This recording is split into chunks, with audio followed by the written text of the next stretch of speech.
My girlfriend's name is Chantel, and I'm 31 and she's 19. You know, it's funny because when we first started dating, everybody started making a big deal about it, you know, that there's some sort of big age gap. But, you know, I think she's an old 19 and I'm a young 31, and I think we kind of hit this nice sweet spot in the middle. This is Cliffy B. He used to be one of the biggest names in the game industry. Cliffy B from Epic Games is here. Cliffy B, welcome to the show. Microsoft's secret weapon in the race for console supremacy. And Cliff Blezinski. And possibly the best dressed gamer in history. For proof, take a look at his MySpace page. If you haven't heard his name, you've definitely played his games. Fortnite, Gears of War 3 game. After a historic decades-long run at Epic Games, he made one big mistake. I think we've kind of made the Dark Souls of competitive first-person shooters. Causing the community he held close to his heart since childhood to turn on him in an instant and begin to tear apart his reputation limb by limb. But I don't think any of these people knew the whole story. 14 years building up to this moment since I started doing this. They were just joining in on the fun. The only thing they knew about him was his biggest mistake and biggest regret. So let me educate you. All of this really started back in August of 1988, when the first issue of Nintendo's flagship magazine, Nintendo Power, hit store shelves. Nintendo Power 12 times a year! Nintendo Power. Nintendo Power, how can I help you? If you were to flip through its pages, you'd eventually come across lists of the highest scoring players for their biggest games. And under the names for Super Mario Bros. On the Nintendo Entertainment System was a 13-year-old boy who achieved a score of 9,999,950. His name, Clifford B. Blezinski. Youngest of 5 children, raised in an ordinary town, and at least up to this point, a mostly ordinary childhood. But not anymore. After the rush he got from gazing down at his name in that magazine, all fears of being bullied at school, the grief he felt for the loss of his father, all seemed to slip away as his eyes became fixated on one thing. He wanted to become a name in the game industry.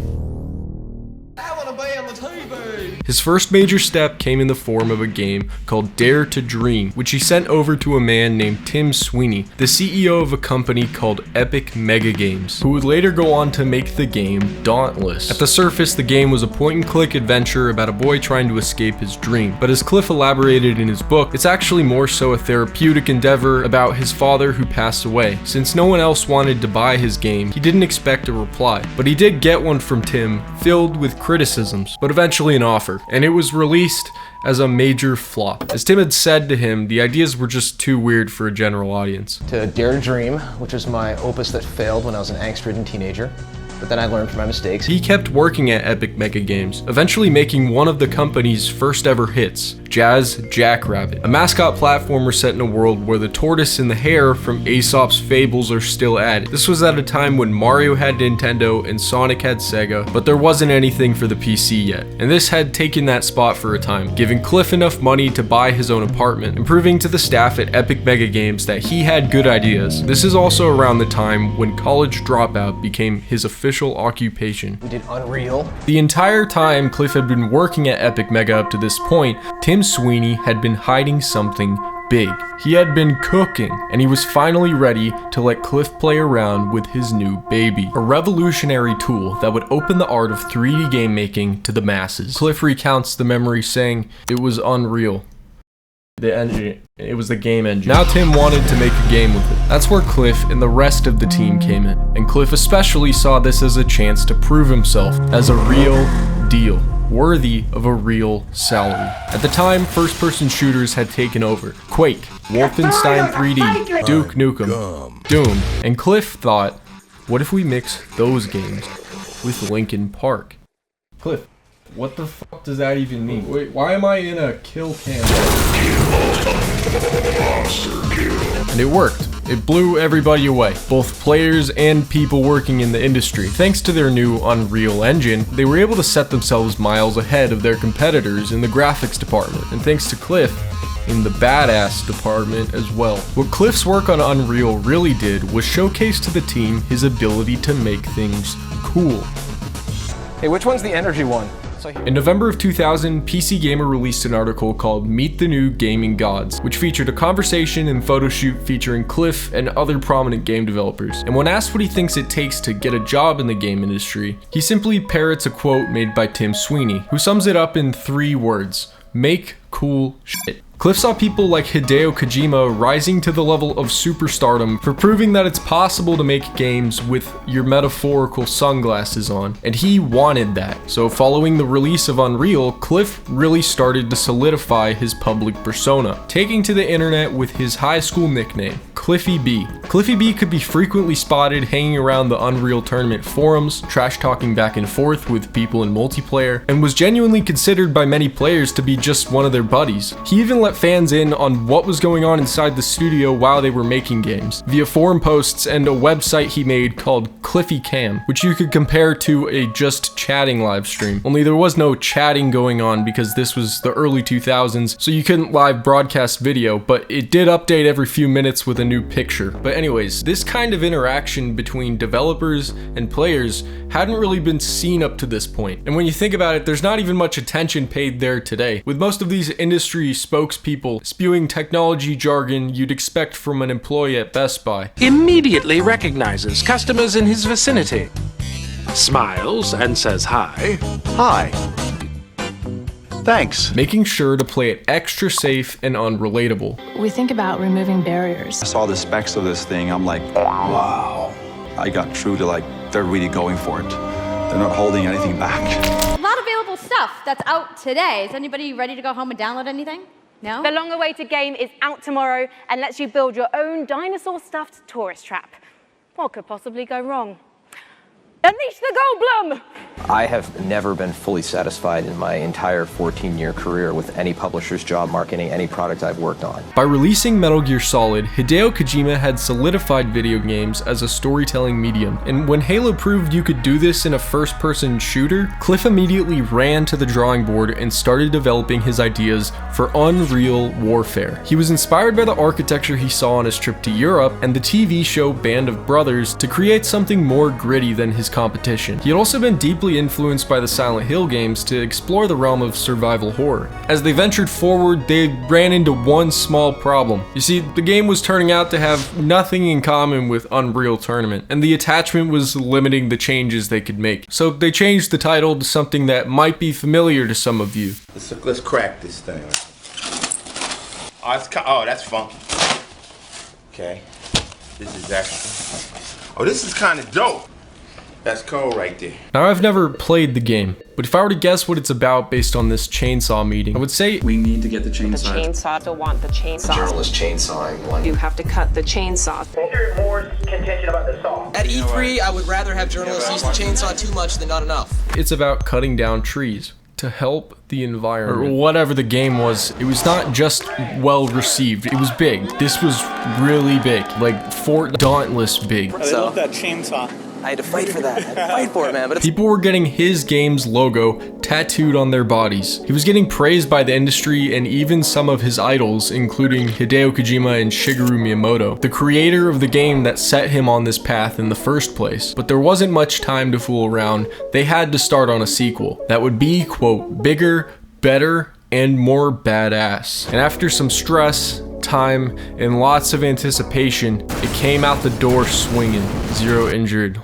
Lots of casualties. Not thousands of people playing that, and then today we've had people queuing outside since yesterday afternoon. As Cliff's value and status continued to rise, he still made sure to stick with his roots, staying engaged and continuing to talk with the community that got him here. Those little balancing things, like maybe pistol whipping was a little unfair. Well, I think there's multiple issues involved in there, man. I mean, he even decided one day to have a fan meetup at a random GameStop where literally hundreds of people showed up. They got to ask him all sorts of questions about the game, and he had just as many for them. He was also able to lend a hand on other games, making major contributions to titles like Bulletstorm, Shadow Complex, and even helping to put Epic on the map in the up-and-coming mobile game market with Infinity Blade. But as the deadline for the third Gears game approached, The people at Epic needed a new game plan. They knew the Gears franchise couldn't go on forever, and since it was pretty much the company's defining title at that point, they had to literally start figuring out a post-Gears plan for the company, which meant coming up with new IPs, divisions, and so on. But Cliff had a feeling that Epic wanted to use this as an opportunity to wrestle away his creative control. So struggling with this and it being the last game in the planned trilogy, he wanted to make this game a proper send-off. Instead of making it bigger, better, and more badass, he made it a more emotional, personal story by killing off two of the main characters. And when it released, it was another certified hit. But that's besides the point. The trilogy was over, and even Cliff was feeling tired of Gears at this point and wanted to move on. But Microsoft wanted 4 games, so he was kinda stuck.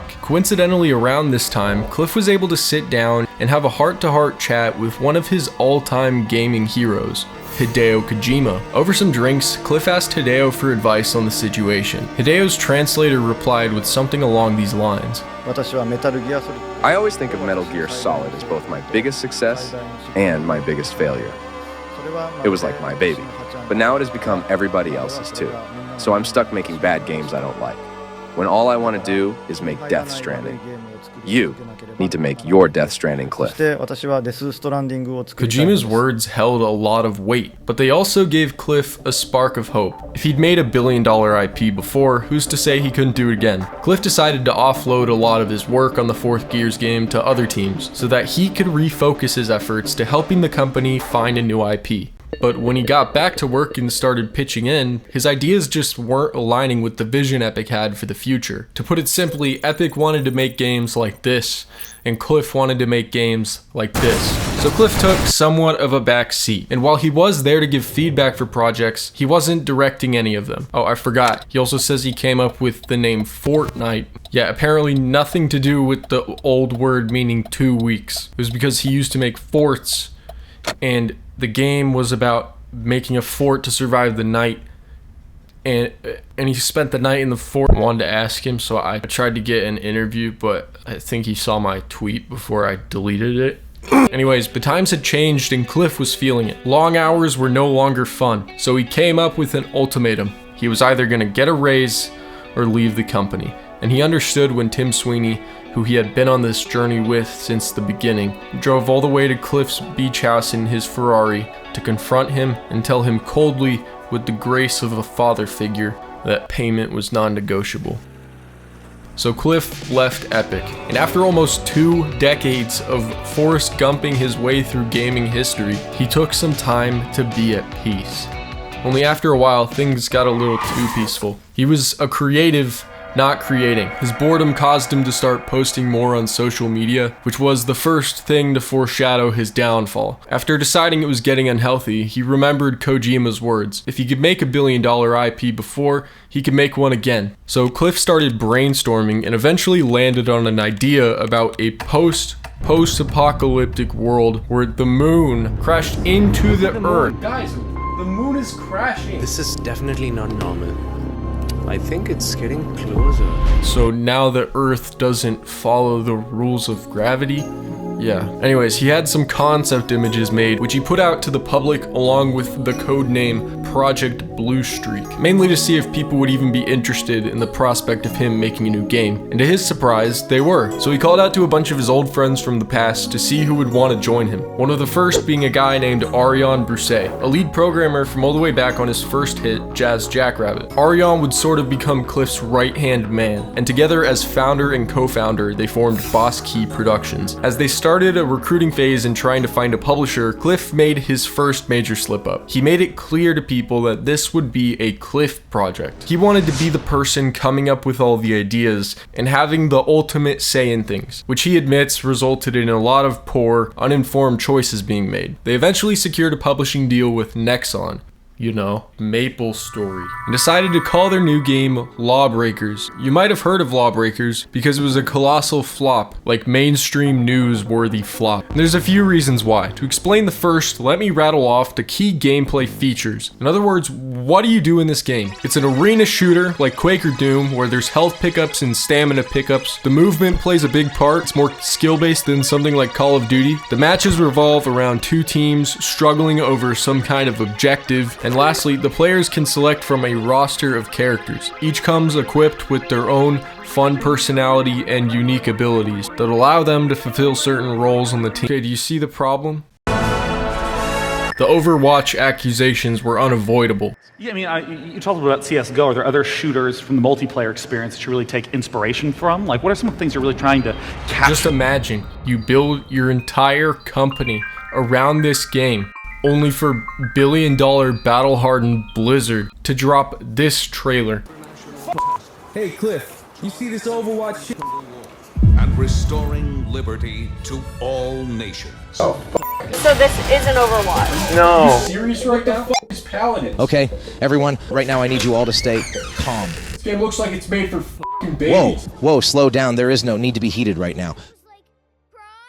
But that's a good point. Oh, I have an idea. Maybe we could just tell people, and a lot of those games, as great as they look like they're for a younger crowd, filmed with whimsical characters instead of, ones that I find aspirational that are a little bit more Quentin Tarantino.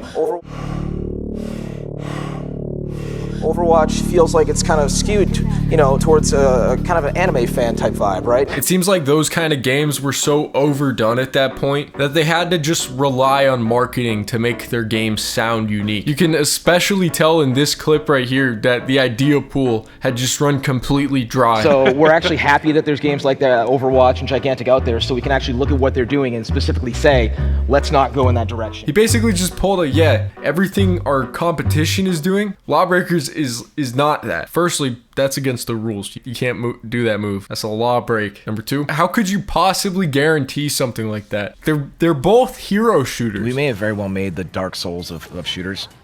That's a claim. Cliff was left as an internet laughingstock. All the hate he was getting and the confusion he had over what went wrong left him feeling like his world was caving in. So he went to Japan to spiritually recover, even meeting with a monk at one point. The trip also gave him a chance to regroup with his old friend Hideo, who funnily enough was again in the same spot as Cliff, having recently left his position at Konami to start his own studio. And just like the last time, over some drinks, Cliff spilled the beans. Hideo felt sorry but also proud. His translator Kevin said, Cliffy B, you are so clouded by the failure of your project that you are unable to see why it is your greatest success.